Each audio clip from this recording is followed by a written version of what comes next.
अपने पर्यावरण की स्वच्छता और शुद्धता का मूल्यांकन करना प्रमुख उद्देश्य है।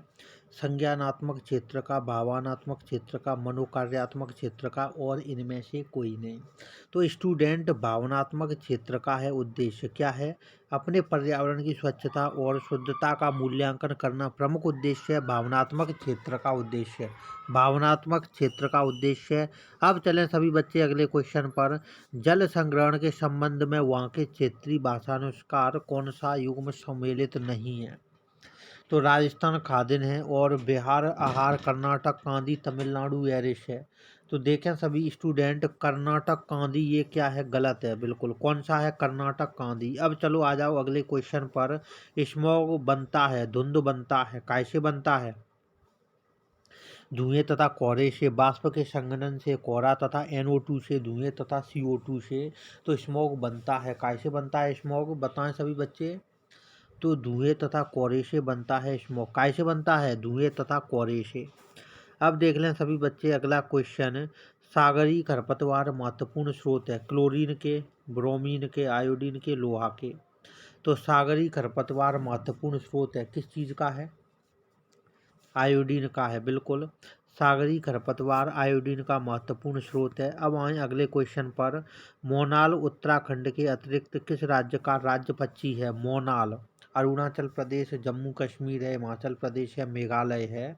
तो मोनाल हिमाचल प्रदेश का है। जम्मू के उत्तराखंड के अतिरिक्त कौन से राज्य का है? हिमाचल प्रदेश का।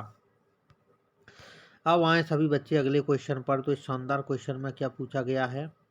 ओजोन परत की मोटाई नापने की इकाई है। तो डेसिबल है, डॉप्सन इकाई है, पास्कल है और वेबर है।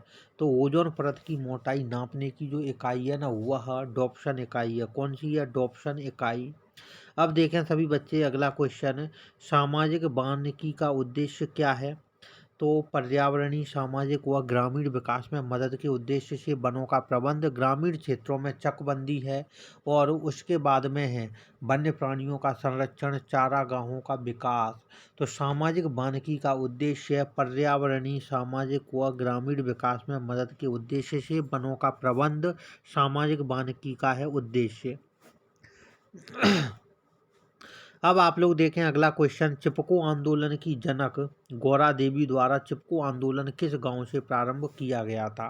तो रेडी गांव है, मानमती, थिरकाव, हाटगांव। तो रेडी गांव है। कौन सा स्टूडेंट? रेडी गांव है। चिपको आंदोलन की जनक गौरा देवी द्वारा चिपको आंदोलन का प्रारंभ किया गया था रेडी गांव।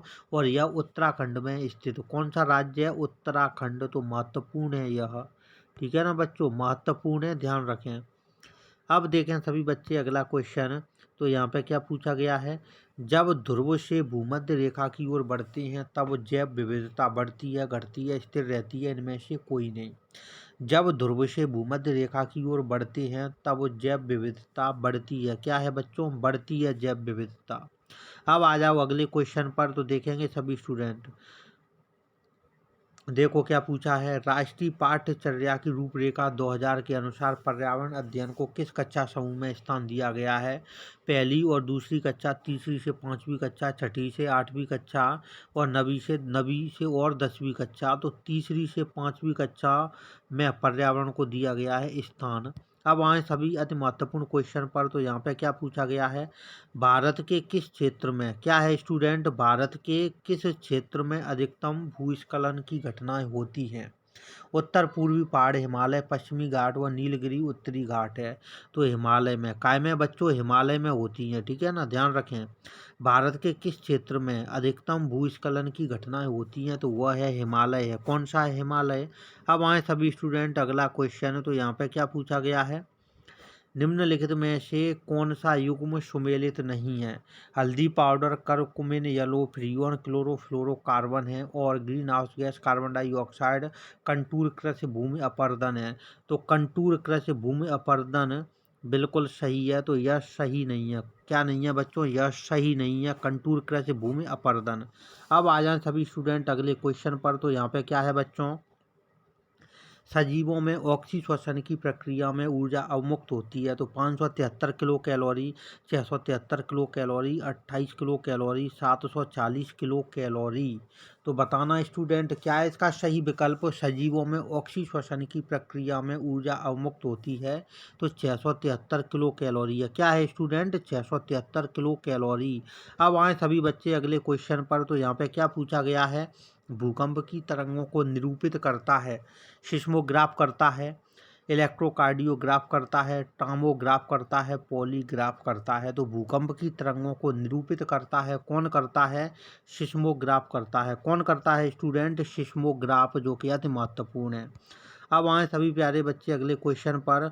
मानव पर्यावरण संबंध एक संकल्पना है, ऋणात्मक, धनात्मक, संज्ञानात्मक, इनमें से सभी। तो मानव पर्यावरण संबंध एक संकल्पना है, काय की है? तो धनात्मक संकल्पना है। कौन सी है प्यारे बच्चों? धनात्मक संकल्पना है मानव पर्यावरण। अब आ जाओ सभी अगले क्वेश्चन पर। किसी खाद्य श्रृंखला की प्रथम कड़ी सदैव हरे पादप होते हैं क्योंकि वे विस्तृत रूप से फैले होते हैं, वे मृदा से जुड़े होते हैं, वे सूर्य के प्रकाश में वायुमंडलीय CO2 को स्थिरीकृत करते हैं और उनमें जड़ें होती हैं। तो किसी खाद्य श्रृंखला की प्रथम कड़ी सदैव हरे पादप होते हैं। क्या होते हैं? हरे पादप होते हैं। तो देखो प्यारे बच्चों इसका सही विकल्प है, वे सूर्य के प्रकाश में वायुमंडलीय CO2 को स्थिरीकृत करते हैं। अब देख लो अगला क्वेश्चन। पृथ्वी की सतह का कितना प्रतिशत भाग जल से घिरा हुआ है? 60%, 71%, 77%, 80%। तो 71% भाग घिरा हुआ है जल से। कितना परसेंट भाग है? 71% भाग। अब देख लो अगला क्वेश्चन। उच्चतम न्यायालय ने सरकार को क्या निर्देशित निर्देशित दिया कि यमुना के जल की गुणवत्ता कम से कम ग्रेड C स्तर तक बनाए, जिससे उस लोगों के पीने योग्य बनाकर, मतलब जो यमुना नदी में पानी है उसको पीने योग्य बना लिया जाए। तो औसत दर्जे का प्रदूषित जल है। क्या है स्टूडेंट? औसत दर्जे का प्रदूषित जल। अब आप लोग देख लो अगला क्वेश्चन। बाढ़ से समृद्ध पौधे मर जाते हैं, बिल्कुल बता दें। समोदभिद है। क्या है बच्चों? समोदभिद है, बिल्कुल। यह थोड़ा शब्द गलत है, मैं बता देता हूँ क्या है सही। समोदभिद, समोदभिद है। तो बाढ़ से समोदभिद पौधे मर जाते हैं, मूल में श्वसन रुक जाता है। क्या होता है स्टूडेंट? मूल में श्वसन रुक जाता है। अब आप लोग देख लो अगला क्वेश्चन है अति महत्वपूर्ण। काजीरंगा राष्ट्रीय उद्यान प्रसिद्ध है बाघ के लिए, भालू के लिए, एक सींग वाले गैंडा के लिए, हंगुल के लिए। तो एक सींग वाले गैंडा के लिए काजीरंगा राष्ट्रीय उद्यान प्रसिद्ध है। अब आप लोग देखें अगला क्वेश्चन जो कि अति महत्वपूर्ण है। विश्व पर्यावरण दिवस मनाया जाता है 22 मार्च, 22 अप्रैल, 5 जून, 15 जून। तो विश्व पर्यावरण दिवस मनाया जाता है 5 जून को, मनाया जाता है 5 जून को, जो कि अति महत्वपूर्ण है। अब आप लोग देखें अगला क्वेश्चन। ह्यूमस निर्माण में कौन है सहायक? क्या है बच्चों? ह्यूमस निर्माण में कौन सहायक है? उत्पादक, अपघटक, उपभोक्ता, इनमें से सभी। तो ह्यूमस निर्माण में सहायक है, अपघटक है। कौन है प्यारे बच्चों? अपघटक है, सहायक। अब चलते हैं अगले क्वेश्चन पर। DDT है। क्या है DDT? खरपतवार निवारक, जैव निम्नीकरणीय प्रदूषक, अजैव निम्नीकरणीय प्रदूषक, एंटीबायोटिक। तो DDT है। क्या है DDT? अजैव निम्नीकरणीय प्रदूषक है। क्या है DDT? क्या है? अजैव निम्नीकरणीय प्रदूषक है। ठीक है बच्चों, ध्यान रखें इस बात को, अति महत्वपूर्ण क्वेश्चन है, कई बार पूछा जा चुका है। निम्नलिखित में से कौन सा ऊर्जा का स्रोत कभी पर्यावरणीय प्रदूषण नहीं करता? बताना। नाभिकीय ऊर्जा, सौर ऊर्जा, कोयला और पेट्रोलियम है। तो प्यारे बच्चों सौर ऊर्जा है। इसका क्या है? सौर ऊर्जा है, जो कि अति महत्वपूर्ण है। ठीक है ना।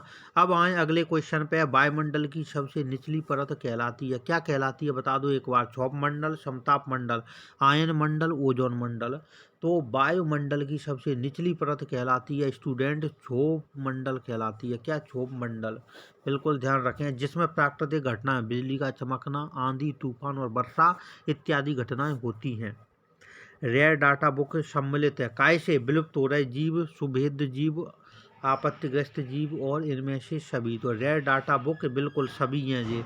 विलुप्त हो रहे जीव भी हैं, सुभेद जीव हैं, आपत्तिग्रस्त जीव भी हैं। अब आए सभी बच्चे अगला क्वेश्चन।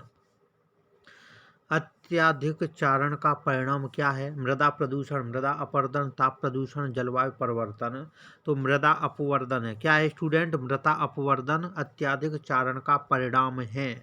तो आज की क्लास के सभी क्वेश्चन हो चुके हैं कंप्लीट। तो सभी स्टूडेंट इस शानदार क्लास को लाइक करें और ज़्यादा से ज़्यादा करें शेयर। अब हम आप लोगों से मिलते हैं अगली क्लास में। जय हिंद, जय भारत, जय महाकाल।